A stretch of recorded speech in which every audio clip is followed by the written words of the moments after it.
And the cab pulls up, and where to? I'm like, take me to this prison. He goes, oh, who are you visiting? I go, a friend. You know? So he pulls me up to the main gate. I'm getting out, and he says to me, you want me to wait for you? I couldn't help but laugh because I wanted to say, you got 5 years to wait around for me?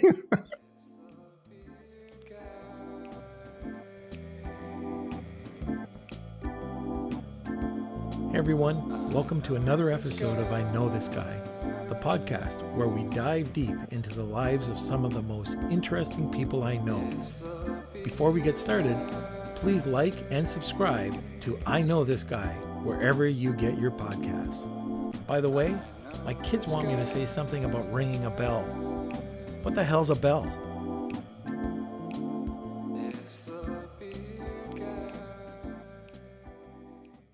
Hey Hayden, do you remember Elena Saris?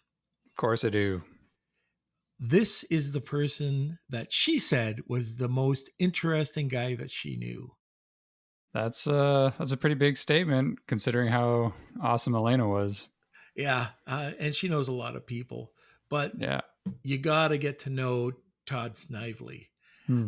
And you know, the backstory about how we met is crazy. So I'm sure we're going to touch on that during the podcast. It's one of the weirdest introductions you can imagine. Weirder than my birth.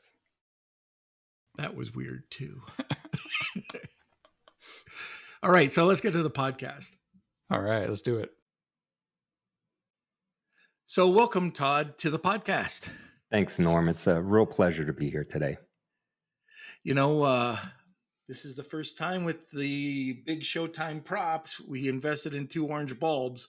So new studio just for you. I was completely impressed when I saw the soundproofing on the walls. I said, wow, this guy's professional. He knows what he's doing. That's just a green screen. No.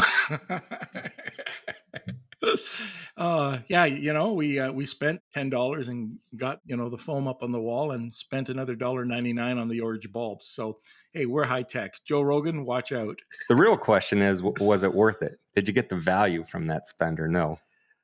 We'll find out in a few more of these episodes. I think it sounds pretty good, to be honest with you. So I think you did all right. Good. All right. So we have got one of the weirdest introduction stories. We met a few years ago, and it was through Elena Saris. And I want you to touch on that story because it still drives. I mean, I still laugh about it, how we met.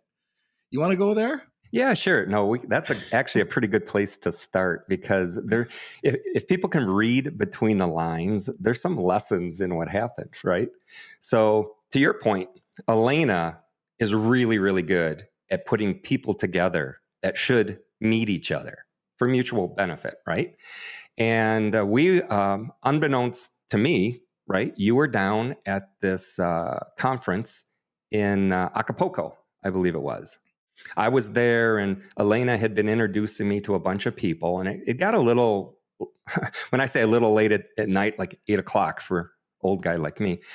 So I go back to my room, and I'm just starting to relax, and Elena starts blowing up my phone, and I'm ignoring her for the first 5 calls, and then finally I answered. I'm like, what? She's like, you got to come out here. I got somebody you have to meet. This guy's amazing. He's the nicest guy ever. You need to meet him. I'm like, Elena, I just got in bed. I'm tired. No. And I hung up on her. And I can do that because we're really good friends, Elena and myself, right? And so, and I thought to myself, well, I feel kind of bad, but I met like 50 people today and I'm tired. I'm just going to do me right now. So the next day was the last day of the conference. And I actually didn't see much of Elena that day. So we just pile into the vans to go to the airport. And there was actually a few interesting people in the van, and you were one of them. But I didn't really know you were the person that Elena was trying to hook me up with at the time. So we get to the airport, I get out of the van, and it seemed like you were following me. I'm like, why is that guy following me? I said, well, I'm going to go to the airline now, and maybe he'll go to another airline. You get right behind me in the check-in line. I'm like, what is going on? And finally, I turned around and I talked to you and found out We were on the same flight to Detroit. You were connecting to Canada, and I lived in Michigan at the time. And then I found out you were the guy that Elena was trying to introduce me to the night before. And then I felt terrible, of course. But, I'm so glad that we were able to meet that way, because the way these streams cross, I may have never had another opportunity to got to meet you personally, right? And then since then, we've shared meals together, and we've been at other conferences, and I can honestly tell you, I don't do a lot of these interview type things, but you're one of the nicest guys that I've met in this whole industry alone. So that was one reason why I'm more than happy to come on today. And just in case anybody watching this doesn't really know you, you should know Norm's one of the nicest guys I've ever met. Now I'm going to turn red. But it was funny. It was absolutely hilarious. And I saw you check in, like looking back once in a while, and there was 2 seats separating us on the plane when we finally kind of talked and found out that, oh, you're Todd and you're Norm. But thank you, Elena, because this has been a great relationship. And that's another reason why I'm such a firm believer in going to these conferences and meeting really interesting people, even if you meet that one person. But that conference, by the way, I met so many interesting people that I never would have had a chance to meet. And I'm still friends with a lot of them. And that was a few years ago. Exactly. I remember another one I went to. I won't say what it was, but don't get me wrong. I'm sure the programming was good, but I spent 90% of my time out in the hallway just meeting people and the networking. To your point, I don't think people understand how important the networking is at an event. The people that go to an event and just sit in a chair and stare at the presenter and take notes are missing a big part of why they're there and why they paid the expense and took the time. It's not always the programming. And you've got to, if you're worried about going outside of your comfort zone, you got to do it. And I am an introvert. It takes a lot to just go up to a group and say, hey, my name's Norm. How's it going? But if you don't do it, you'll never be able to, meet people. And if you're sitting back just thinking, oh, people are going to, think bad of me, they're going to think I'm stupid. No way. There's so many really great people. And sometimes, like you, I mean, you are a mover and a shaker in this business. And, to be able to go up and say, hey, Todd, and for you to turn around and start talking. Now, I know that didn't happen, but, it's awesome because I've met so many people, exchange cards, or, you could tap your phones or whatever you do. But yeah, that's how you grow, and that's how you grow your business. Like, your network is where you can find all the answers, right? So how big did you grow your network, or how influential is your network now because of the networks?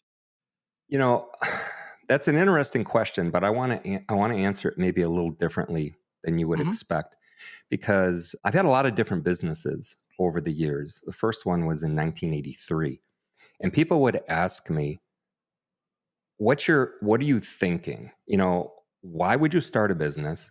Why would you leave that business or sell that business or call that business dead and then go into another business? What's the thought process there? A lot of it has to do with what you're talking about, but I look at it this way. I think people need to be prepared to take advantage of opportunities when they present themselves. So when I call myself a serial entrepreneur, I tell people what I'm actually doing is following the money. All right. So if I'm involved in a venture, and for whatever reason, another opportunity presents itself that I think is a better opportunity, I will immediately begin investing that. And if it means an exit plan out of the other opportunity, or at least putting it on autopilot, I make that decision, because I'm always trying to be onward and upward. I don't like taking steps backward, even though I have in the past. It's supposed to be about forward momentum. Now, one of the ways you can do that is by having a big network of people. Because when you have a big network of people that you're plugged into and engaged with, and you're out there making things happen, you know what? Opportunities are going to present themselves. And every time an opportunity presented itself, because of being involved with networks of people, usually, I would make the decision of whether to take advantage of it or not. But until you can open up your mind to that kind of a mindset, you're never going to take advantage of anything because you're never going to see the opportunities, right? And to your point, I don't want to call myself antisocial, but I'm shy. I am shy. Okay. And when I go into those big events that you're talking about, there's so many type A personalities buzzing around. I almost feel ill. I don't know what it is, but it's just overpowering because I am not a strong type A personality. I like to take advantage of opportunities and get things done and have forward progress, but you don't need a type A personality to do that. And I'm like proof positive of that. Because to your point, for me to walk up to somebody and introduce myself, that's a 1 out of 100 proposition. I need people like Elena to drag me around. Exactly. Yeah. She's the conduit. Yes, exactly. Hey, I got to tell you about an event I went to. You just talked about type A. So get this, and I'm not exaggerating. So I walk into this room. It's like a big hotel, room in Toronto, and people are mingling. And this guy comes up to me and hi, how are you? Blah blah blah blah blah. And he doesn't even say, oh, what's my name or anything like that. He sticks out his hand, and I shake his hand, and I feel something in his hand. I'm like, what the hell? And I open it up, and it's a paycheck. And he goes, that's right. That's my last month's pay. And I'm sitting there going, who the hell does this? Yeah, I don't care. What a jerk. For a second, I thought you were going to tell me it was his room key. And I was like, I don't like where this story's going. But hey, I think I would have even felt better. People are interesting. I'll tell you, that's been another eye-opening thing for me, being in business this long, almost 40 years now. People are interesting, for sure. Oh, yeah. Yeah. Hey, look, during every podcast, we talk about interesting quotes. Can you share that quote with us? Sure. One of my favorite quote is, you gotta be hungry. And that's from Les Brown. I could probably quote Les Brown more than any other person, because Les drives right to the heart of the matter as to why people usually fail to become successful. If you're not hungry, forget about it. It's over. It's over. I see people all the time in dead-end jobs, miserable, not earning what they're worth, and they'll come to me and say, help me. I want to start a business. I want to sell on Amazon or whatever, just help me. And then I'll talk to them and I'll say, well, you'll probably have to, work into the evening a little bit or on a Saturday because you've got this job. And I don't know about that. Then I'm like, okay, we're done. Yeah. You're not hungry. You are not hungry. And so, if you don't have that drive, it's over before it starts, because you can't have somebody pull you through to success. It doesn't work that way. Yeah, absolutely agree. I love what you just said, because it's happened a few times where, people, first of all, think that you're lucky because you're busy or because you're successful. They don't understand the work behind it. They don't see the weekends. They don't see the sleepless nights. Well, when I was young, sleepless nights, I've learned to handle stress better. But you talk to people, they'll come up and you'll say, yeah, you need to do this. Here's some advice. And they look at you like a deer in the headlights. And I'm not going to work a weekend. I'm doing this because I read a book that I can, only work 2 hours a week or 2 hours a day. And yes, the ideal situation is you can do that. But usually if I'm working like 4 hours a day, I'm probably thinking about another, venture I could get working on, which takes up the other 4 hours a day. But yeah, you got to be willing. You got to have that. I love what you just said. You got to be hungry. Yeah. The people, by the way, you just pushed a button of mine, one of my pet peeves, because I get this every now and then. that, oh, you're lucky. You got lucky. You were just right place, right time. That was just all luck. And you just want to punch them in the face and say, no, I haven't been lucky one single time in my life. I worked my butt off. And so that one drives me a little crazy, to be honest with you. Hey there, guys and gals. This is your humble producer behind the scenes here at I Know This Guy. Just a quick reminder to please hit that subscribe button on whatever platform you're using, whether that's Apple or Spotify, Stitcher, Himalaya, the Alps, Sierra 3000. I don't know, there's a new one every day. Anyways, doing so will keep you up to date with each new episode of I Know This Guy. Thanks so much, and now back to the show.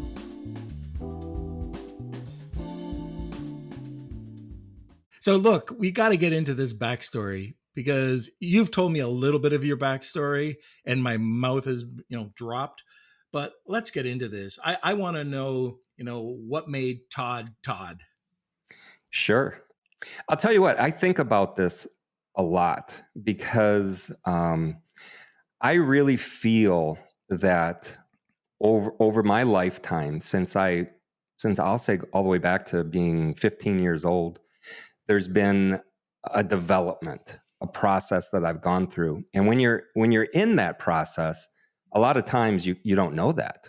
Matter of fact, you can be in a terrible mindset and not even know it because you just don't know the difference sometimes. And so I can look back now, that old Monday morning quarterbacking thing, and not even recognize who I was, even all the way back to age 17. But there's been a few defining moments in my life, and probably too many to talk about today. But I want to start at one spot and just kind of move forward because the progression might help a lot of people. Maybe it won't, but it helps me talking about it because I joke about this every now and then, but this is a lot cheaper than therapy. We can knock out probably 10 years of counseling fees just in a good talk like this. And also to have people hold me accountable to what I say about it, because not everybody will agree with some of my conclusions. But I'll tell you where my life really, really took a change was 1989. And I was laying in bed watching TV, and I think it was, the Late Show or the Late Show, and it was getting late.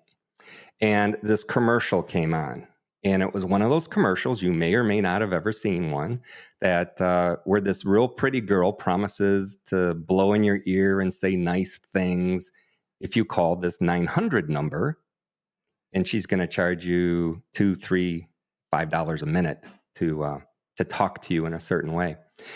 And I saw this commercial, and the first thought that went through my head was, who gets that $5 a minute, right? I didn't care about the girl. I was like, $5 a minute? Holy crap, that's a lot of money. So at the time, I was involved, I was investing in real estate and doing pretty good. And the story of how I got there is maybe for another time. But I spent about 6 months trying to figure out who gets that $5 a minute, right? And back then, 1989, nobody really knew. This whole 900 number information business was brand new, and it was dominated by porn. 99% of the 900 numbers was porn, right? So it was very difficult to figure this out. Finally, I got to the right people, I got the right information, and I was able to get my own 900 number set up, right?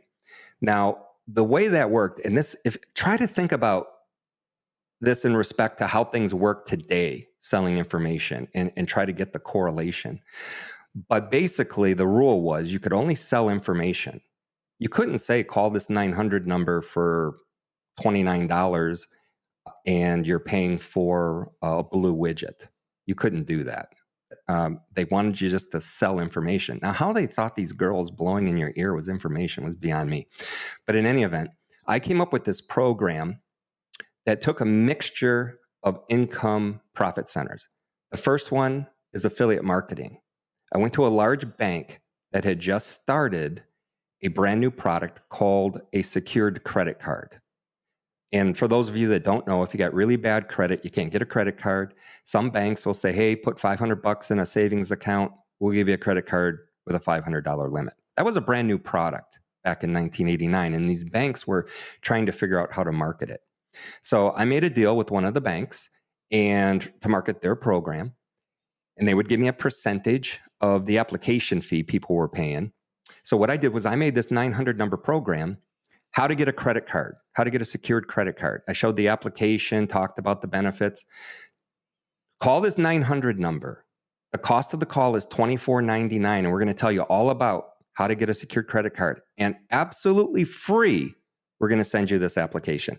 Think about that for a second.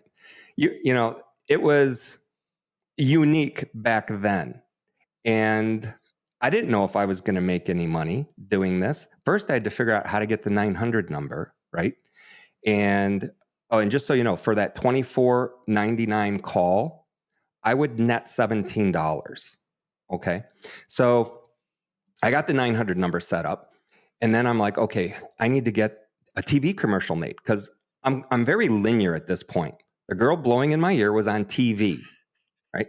So I got to go get a TV commercial made. So I went to a local TV place and I said, how do I get a TV commercial made? And they said, well, does it require actors? No. You can use stock footage? Yeah.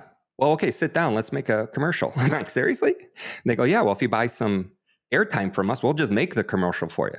So literally in 45 minutes, they made me 30-second and 60-second TV commercials, broadcast quality. And then I'm like, okay, now we need to put it on. And I wanted the exact same. I wanted to do the same thing the girl blowing in your ear was doing. 2 a.m, 3 a.m, 4 a.m. So that TV station wanted $50 a spot for that overnight stuff. And they wouldn't guarantee the times. They just said, yep, it'll air between 2 a.m. and 5 a.m. You have to buy at least 5. So it cost me $250 to buy these 5 commercials. So when are they going to air? Tonight. Oh, okay. So I'm up all night now waiting for my first TV commercial to air. And it came on at 3 a.m. And I was so excited to watch it, right? So the commercial ended and I had this phone number that I could call into to get what was called a call count, right? It was very low tech back then. A call count. And basically you'd hear this robotic voice saying, you've received 2 calls. And I was like, 2 calls? Whoa, $35. I almost broke even on the ad, right? Or I did break even. And so all night I'm up waiting for my ads to run. All right, get to the ending. I ended up netting $1,700 by the time those commercials were done running for that one little thing. So my next thought was I need more commercials. So long story short, I became kind of like really into media and ended up going on WGN nationwide. I don't know if you remember, there's this channel called the TV Guide or the preview channel. They would show you what's on every single channel and it would scroll on the bottom part of the screen. And then at the top, they showed commercials, right? So when I figured out how to get on that preview guide, my ad costs went down to 15 cents for every 30-second TV ad that I was running. Wow. Yeah. I ended up spending, thousands. I don't remember the exact number.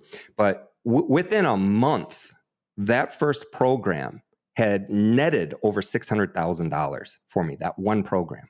Right. So the next thing in my mind is I need more programs. I need to keep rolling this one out and let's do more.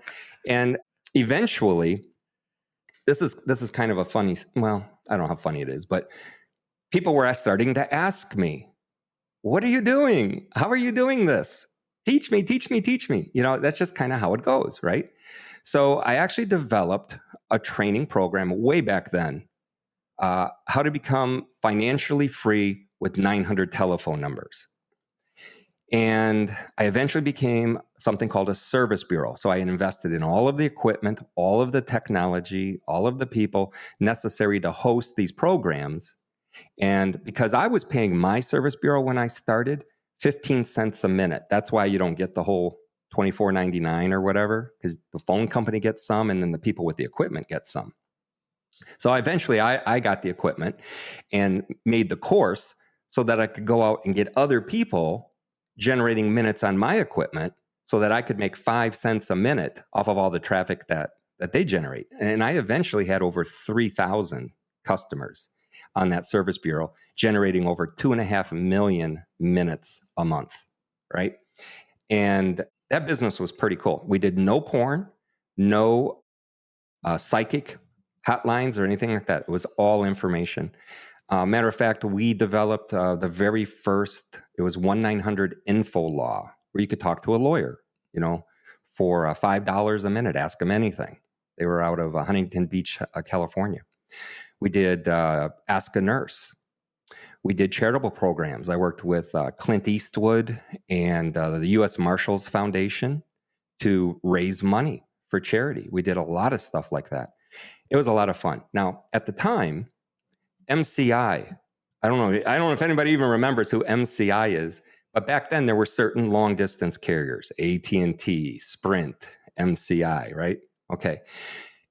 The long distance portion of the technology was taken care of by MCI, and we paid them, I think it was 10% of the call as a billing fee, and then so much a minute, just like you paid for long distance back then, it was so much a minute. I want to say it was 17 cents a minute to MCI.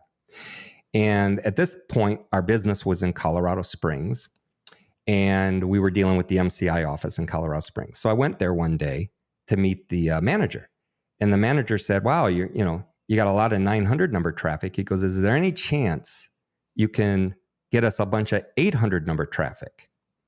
And I immediately, here's one of the first mistakes that I made back then in that business, was I just, without even thinking, said no. And what I should have said is, "Well, why are you asking?" Because it turned out this guy's paycheck depended heavily on commissions, and the commissions on the 800 traffic were gigantic, and on the 900 number traffic were almost non-existent. Yet the overhead to run his office didn't matter, right? If he needed to hire more people to handle the review of my 900 number applications, and remember I had over 3,000 of them and all that overhead would come out of his P&L, but he wasn't seeing any money from the traffic. I didn't understand that at that time, right? Well, they had a lot of rules, especially about sex programs. Back then people were using 900 numbers even to deal drugs. Literally, they would hand out a 900 number and it would cost people $50 to learn where to buy crack that afternoon. What? Yeah, it was crazy. And so they were heavily monitoring the 900 numbers to make sure that if the application you sent in was for a daily inspirational prayer line, that you were in fact praying for these people and not telling them where to buy crack, which might be an extreme. Or maybe praying for crack. Yeah. So here we are doing 2.5 million minutes a month. I'm traveling the country doing live presentations to introduce people to this opportunity. We have over 3,000 people who have done this. And I get a letter one day, just a letter, right in the first class mail from MCI, from the guy that was running that office. And it said, pursuant to this section of your contract, we're terminating all services in the next 30 days. That was it. Sincerely yours, blah, blah, blah. I had to read it twice to really absorb the gravity of what was happening. And so I called the guy up. "Hey, I just got this letter. What's going on?" And you know what he said to me? "You should have given me more 800 number traffic." Click. I was like, oh my goodness. I couldn't believe. Well, not only couldn't I believe that he could do that as like a regional manager, I couldn't believe that I had put myself in a situation where a multi-million-dollar business could be put out by a bureaucrat, basically, a manager, right? So I get on the phone and I called AT&T, and there were two sales guys from AT&T that were probably in my office once a month trying to get me to either switch from MCI or at least give them some traffic, put some programs up with us. And I don't know, I was really cocky back then, and I didn't listen to people, and I just felt I was kind of in a whole different level, if you will. It's even terrible for me to look back now and even think like that. But I was an asshole. You know, and I got what I deserved, I think. But in any event, I called these guys up, and I didn't tell them about what had happened with MCI, but I said, hey, I'm giving it some thought. Would you guys like some business? You know, and they're like, we'll be right down. So they drove down from Denver, about an hour, to my Colorado Springs office. They gave me a little more of a pitch, right? And I said, okay, I'll give you 100% of my traffic, 2.5 million minutes a month, if you will contractually agree that the transition will happen before 30 days. They didn't know my back was up against the wall, but you know, they agreed. They completely agreed. They said, we'll have everybody switched over. Now there was some friction. There was, everybody had to change numbers back then. MCI owned their numbers, AT&T owned their numbers. So I had to go to all of my clients and say, we're going to make this switch to AT&T. Here are the pros. There's many of them. Here are the cons. There's a couple. And one of the cons was you got to change your numbers, right? 97% of my clientele said, okay, sounds good. We'll change our TV ads. We'll change our radio commercials. We'll change the number in all the marketing. That was a lot to ask, but they said, okay, 97% of them. 30 days go by. We're ready for the switch over. Everybody's got their numbers out in the advertising and everything. And not a single number was working. Not one.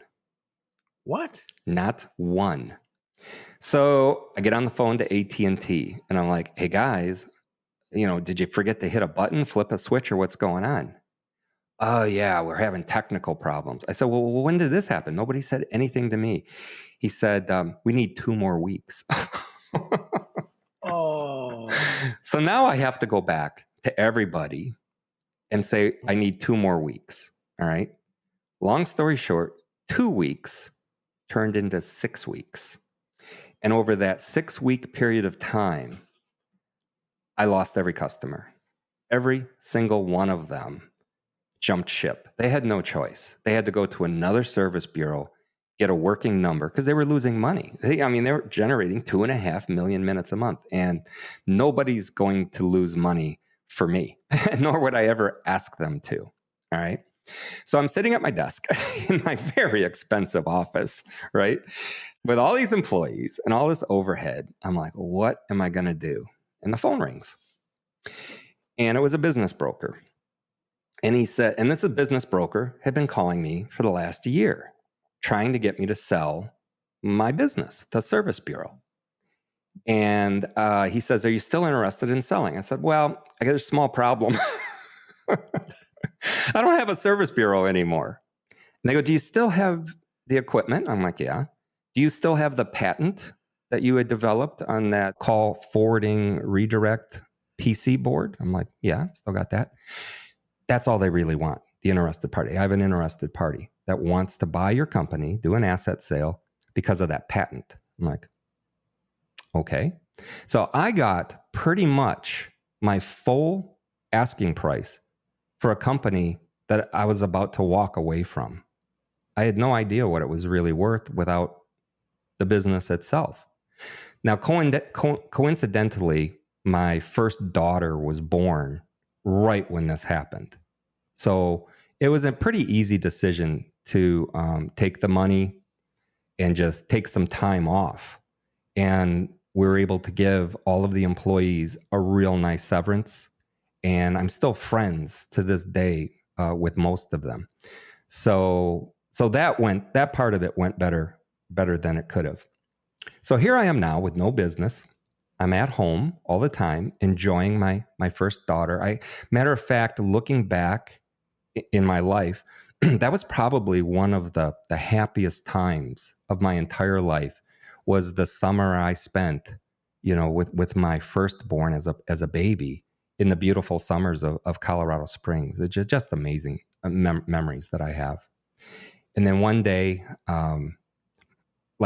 every evening, like my wife and I always did, we were watching a movie we had rented from Blockbuster. And actually, it was my wife who had made the comment, we rent so many movies, we could probably afford to buy a video store. You know how you make offhanded comments like that? And I kind of chuckled and then thought for a second, and I said, yeah, you might be right.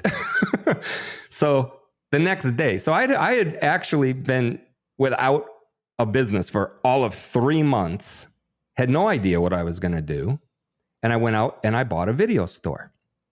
Now, this video store was in the middle of a rundown neighborhood, probably 6 blocks off the main street, had been there 12 years.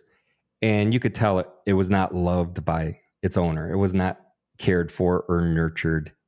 It was awful. It was a terrible store. So I was able to get a great deal. And my wife said to me, well, how are you going to get traffic to that store? I said, I'm not. I'm going to move the store. And I moved it right next door to a Blockbuster. And everybody thought I was crazy. They're like, why would you move right next to your largest competition? Everybody's going to go into the Blockbuster. I said, why do they go into the Blockbuster? Well, because they have all the new releases and all of that. I says, okay, what if I had a guarantee that if you come into my store for that new release that's out this week, and if I don't have it, you get any movie in the stores free? Because I made a deal with a company to lease as many copies of the new release as I need, and I was paying them on a pay-per-copy, pay-per-rental basis. All right. Now, I'm kind of going really fast on this story, but I think there's some things to be learned from that. So I'm right next to my largest competitor making an offer they can't even make, right?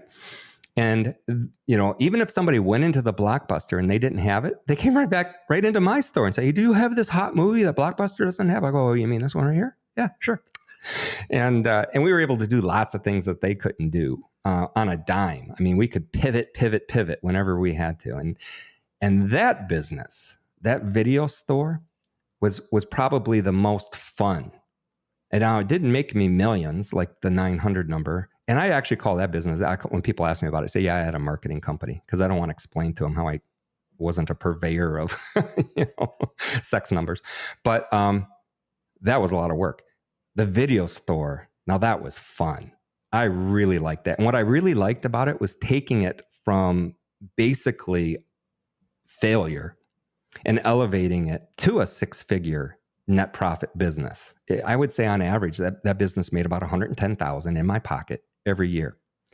Well, then the fun stopped. All right. My wife came to me and said, my dad's sick, really sick. And he's back in Michigan, where we both grew up in Michigan. And she's like, can we move back to Michigan so I can be with my dad for however much time he has left? And then when he passes, if you want to come back to Colorado, we'll come back. We'll do whatever. And I'm like, yeah, sure. I mean, she had never really asked for anything major like that before. So I'm like, sure. So it was like an instant thing. 3 weeks later, I'll never forget that day.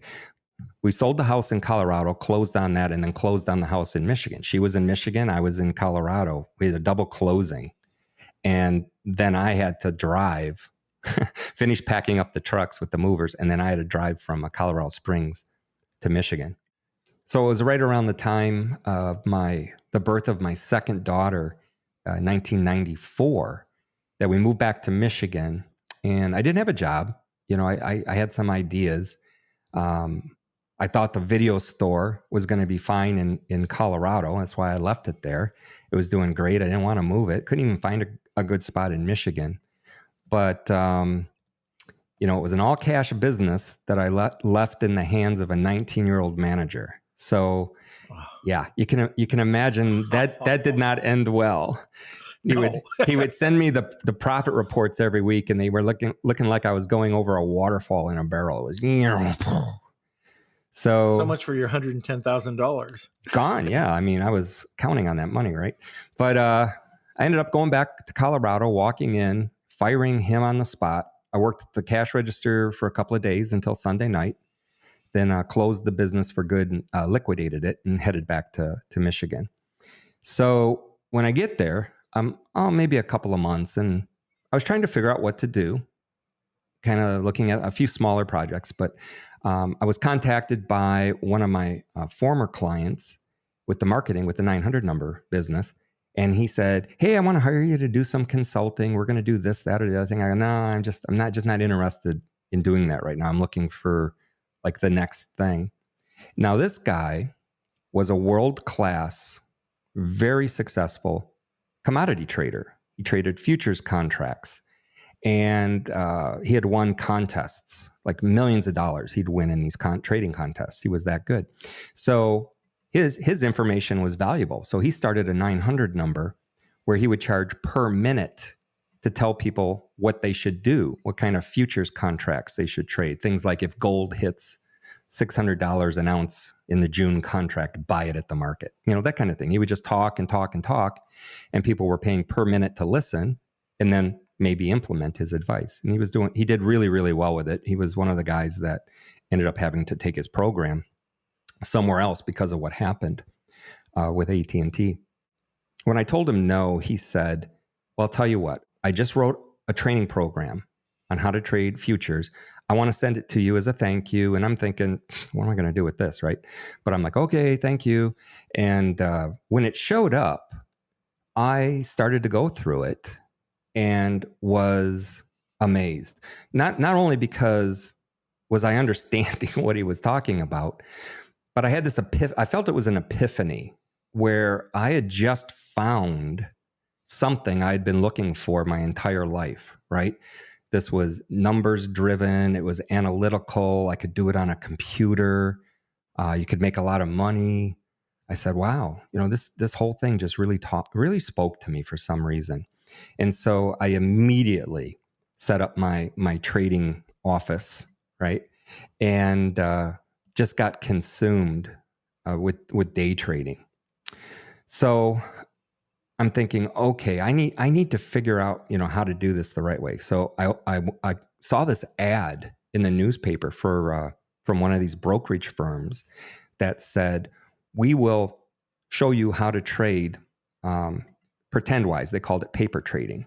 And then when you're ready, when you're making money doing this paper trading, then we'll help you with the live trades. But in order to take advantage of this free training, you had to transfer like $5,000 into a real brokerage account. So when you were ready, right? So I was assigned a broker, and when I wanted to, I could call him and ask questions. So I'm watching the data, and I'm like, oh, looks like I should buy the S&P 500 here, So I call him up and I said, "My signals are telling me I should buy the S&P 500 right now. What do you think?" And you know what he said to me? What's that? "Do you want to do it as a live trade?" Because he doesn't get paid if I paper trade. No commissions on paper trading. And I'm sitting there and I said, "Well, do you think I should?" He goes, "Looks good to me." I'm like, "Buy one at the market." And so I took my very first futures trade with knowing absolutely pretty much nothing, right? You know how you get just enough information to be dangerous, right? Well, the worst possible thing could have happened. In the next 3 minutes, I made $1,200. And you're like, well, why was that the worst possible thing? Because I thought it was easy all of a sudden. Oh, there's nothing to this, right? And you generally don't want to approach anything that has to do with large amounts of money with that kind of an attitude. But I don't know what happened. Over the next 6 months, 7, 8 months, I just kept making money. There were losers, but we were managing the downside and trying to maximize the upside. And because of my mindset, and I almost felt I was infallible, to an extent. It was like, wow, this is easy, Remember, asshole, I was an asshole. So, other people, it was very natural, would say, "Hey, you just bought a brand new BMW." I'm like, "Yep." "Well, how'd you do that?" "Well, I trade futures." "Oh, well, will you trade some of my money?" "Huh? Sure." And there was an exemption under the law that allowed me to trade for 15 people without having any kind of license or anything. Well, I hit those 15 people really quick. So I had to make a decision. All right, what am I going to do? And we were doing really well with everybody. And so I went and I got licensed. It was called a Series 3. And so now I'm licensed, and I went and got another license called Commodity Trading Advisor, which allowed me to solicit funds from more than 15 people and trade on their behalf with their authorization and all of that. Well, a couple of years had gone by, and I think the first year our returns were 138%, and the second year was 187%. Now institutional money is starting to come to me, and they would, big, large pension funds, that would have $100 million, to have to put out into the market somewhere. We're dropping $1 million or $2 million, into my hands, just because of the returns, right? In the record. Well, then one day, I'll never forget this day. This was another one of those worst days of my life. And I didn't even know what was going on. I just woke up one morning, and the position that we were in had gone against us, and not just a little bit. I mean, in the market, they have this thing called limit up or limit down, where the market moves so violently, so fast, and in such an amount that they will stop trading. They call that limit down or limit up. Mm-hmm. And I was in a situation where I needed the market just kind of to stay mellow, but instead it made a limit move, and my phone started to blow up, with the brokerage firm, and they're like, "What are you going to do?" And I'm like, "Well, what do you guys think?" Yeah, no, we're out of this. It's up to you.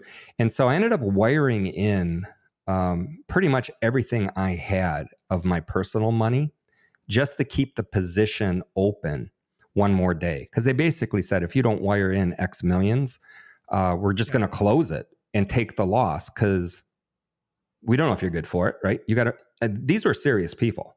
And so I wired the money in and hoped, right? Just hoped. The next day, the market opened limit down again, another limit down.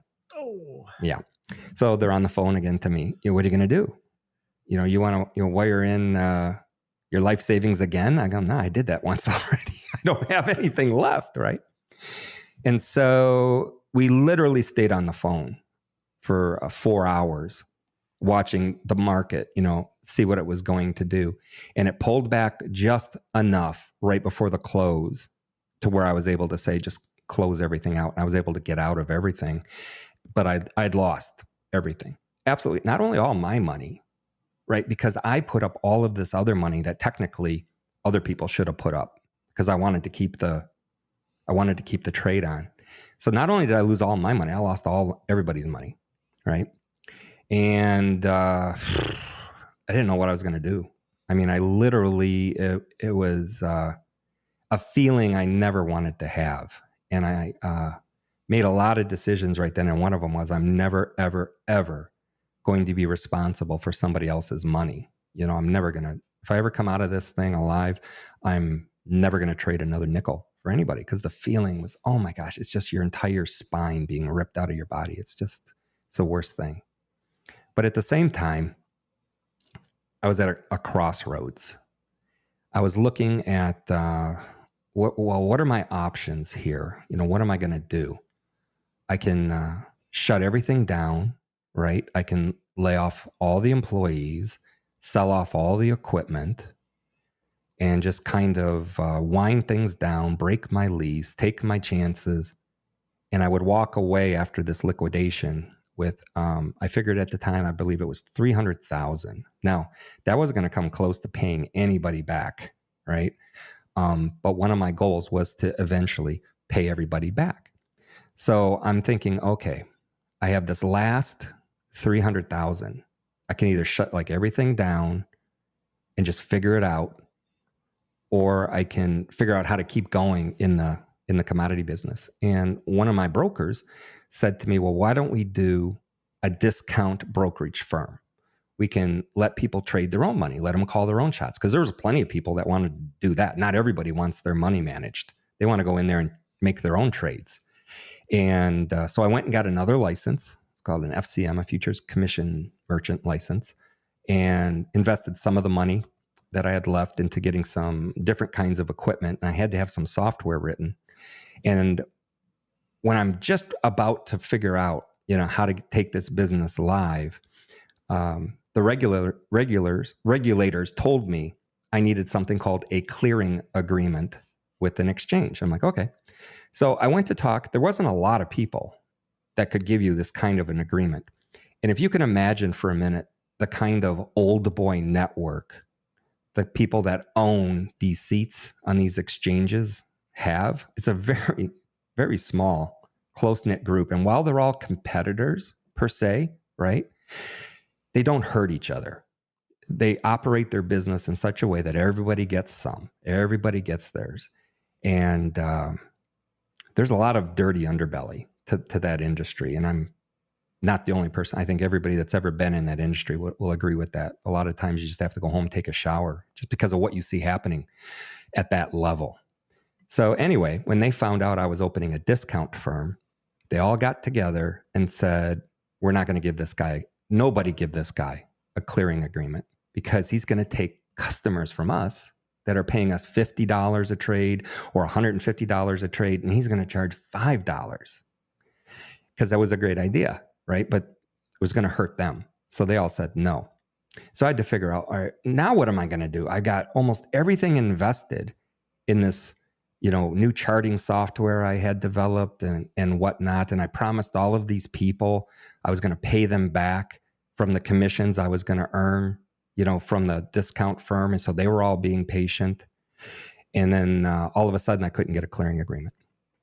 So I went to a lawyer and I said, what can I do? And he said, well, against those guys, nothing. He said, but let me do some research. And he came back to me and he says, hey, I think under this obscure little law that hasn't really been used before, maybe you'll be able to clear these trades on your own if you put some money in an account to back against the trades. I said, well, is that a green light? And he said, no, I still got to really look at this. Well, I was running out of time. Okay. And remember, again, back then, I would just make what I look back now and call irrational decisions. It was a lot of irrational thinking, a lot of justification of bad decisions. And it had been a lifelong thing. So for me, it was nothing to say, I'm going to do it anyway, because in my mind, it was going to solve a lot of problems. I could make the industry better for the customers. I'd make some money. I wouldn't have to lay people off. I can pay these people back. So I said, I justified it. Completely irrational, but that's what happened. So we started operating this way, and just like I thought, we picked up thousands of customers. Now, when you're taking the other side of the trade, like I was, if they lose money, you make money. If they make money, it comes out of my pocket, right? And the reason I was willing to do this was because what I had learned from the years in the business is 87% of everybody that trades their own money loses. And futures trading is what's called a zero-sum game. If somebody makes $1, it came out of someone else's account. If someone loses $1, it went into somebody else's account. The money just moves around these different accounts. So I wanted to test this theory. If 87% of the people are going to lose their money, they might as well lose it to me. I'm willing to take that risk because I had no choice. I had no other way that I could see to make millions of dollars in a short order to pay back these other people whose money I had lost while trading for them. So we implemented it. We had charting software that was better than anything out there. We had data direct from the exchanges plugged into the software, was faster than anybody could buy from another service. And word spread like wildfire, and we picked up thousands and thousands of customers.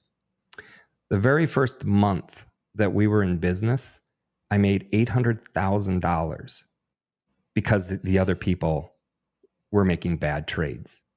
I wasn't telling them how to trade. I was giving no trading advice whatsoever. It was completely up to them. They did their research. They made their decisions. I couldn't believe it. $800,000. The second month, a little over $2 million. And then it stayed at right around $2 million for the next 5 months. So after about 6 months, the government regulators come into the office for their audit. And they sat down and they asked for records, and I gave them records, and I went through everything and whatnot. And at the end of the day, they called me in and they go, "We're not 100% sure that what you're doing here is according to all of the rules." And I was like, "What? What? Huh? Really?" And I'm like, "What do you mean?" And they go, "Yeah, we got to go back, and talk to the bosses and just review all of this, and we'll be in touch." So they left, and I didn't like the vibe, right? So I called the lawyer, a different lawyer, explained the whole thing to him, and he goes, "You got a problem." I said, "I do?" He goes, "Yeah." He goes, "I don't know if that was 100% green light, what you're doing. It might have been okay for currencies, but not for wheat and things like that." And I go, "Oh." I go, "What should I do?" He goes, "Well, if I was you, I would just close down, send everybody their money back, and wait until they come back and tell you what they want you to change, and then change it." He goes, "But if you close down right now," he goes, that'll go a long way just to showing you're trying to cooperate." Wow, that turned out to be terrible advice, by the way. And here's the other thing I've learned over the years. Not all of the advice that professionals give should be taken carte blanche, right? I think professionals are good for input, but you should take that input and make your own decision. I feel the same way with doctors too. But back then, that I know that was bad advice, and I took it, and I shut the business down, started to send the money back, and then the big boys, the big government showed up, walked into the office, and wanted to know why I'd shut down. And I guess even though I had communicated with the thousands and thousands of customers we had, a lot of them still panicked. They didn't know if they were going to get their money back or not. So they were ringing the phone off the hook with the enforcement people. And that's why the enforcement people walked into my office after the auditors. And I don't believe these guys smiled once the entire time. Oh. Yeah. And so they wanted to take complete control of the money. And before I gave them all of the money, my only question was, how long is it going to take you to get this back to the customers, right? And they said, not long. Well, not long in government talk is approximately 2 years, right? And I didn't realize that. So things got real bad. The customers were thinking they'd lost their money. The government was saying, the only way, we've seized this money. The only way for you to get the money back is to fill out this complaint saying that you were defrauded. Think about that for a second. So what are these people going to do? I mean, what choice did you just give these people? If they want their money back, they got to file the complaint. So pretty much everybody filed a complaint except the people that had made money and I had paid off, and they got to keep those profits. That put me about $2.2 million in debt, because the government eventually came back and said, well, what we're going to do is just pretend no trades ever happened. We're going to hit the reset button. So if Jimmy John put in 10 grand, you got to send him 10 grand. If this guy put in 25, you got to send him 25. And we're just going to call it like it never happened. I'm like, well, I already paid off the 50 to the guy that started with 25. I don't have enough to pay everybody off. And they go, oh yeah, you're screwed then. We're going to come after you. So here I am, 2.2 million in debt now, thinking, wow, if I'd have just not done this, I would have had $300,000 and a chance to build something different. But no, I wasn't man enough, I think, is what it really came down to. I couldn't make that hard of a decision because I was too used to the trappings of success. I had an airplane. I had a AAA office space, lots of employees, all cars, everything. And I wasn't man enough to give all of that up and figure something out. The shame, the disgrace, the public humiliation would have been too much. And so I made this horrific decision to go this other route. And now here I am, 2.2 million in debt. The government's saying, yeah, we're probably going to want to put you in prison. We gave them the house to bring the debt down to 1.9 million, right? And did everything we could. We had to borrow money from my father-in-law, who, by the way, was still alive. He could, he was so healthy at that. He kind of kicked back from the cancer. He could have kicked my butt. He was doing so good. So we never got back to Colorado. We're talking about now it's 2002, right? So all this started in 94. And, thank goodness he was still around, right? But unfortunately, he was around to see all of this.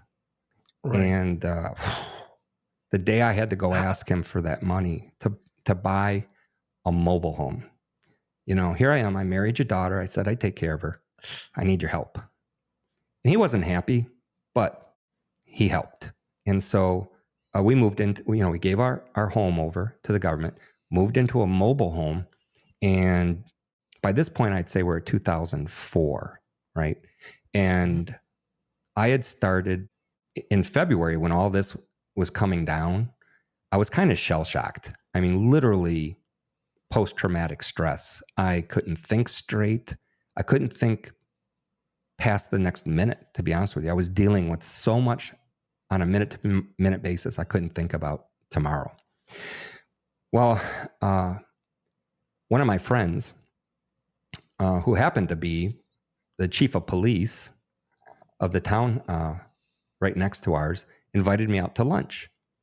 And he was a good friend, but he also had to explain to me how he couldn't have anything to do with me anymore because of all of the investigations and things like that. And I understood. But he asked me the question. He said, what are you going to do now? This was February 2002. And I honestly said, I don't know. I don't have a clue. And, I'll never forget this moment. He took a bite of his tuna salad sandwich and said, why don't you sell stuff on eBay? Hey there, guys and gals. That concludes part 1 of our interview with Todd Snively. Make sure to check in next time for part 2. You thought that was enough bad luck for one guy? Just wait. I'm sorry to say there's more coming. But he does let us know how he got through all that and how he pieced together his life and his business. That's enough of me, and I'll see you next time.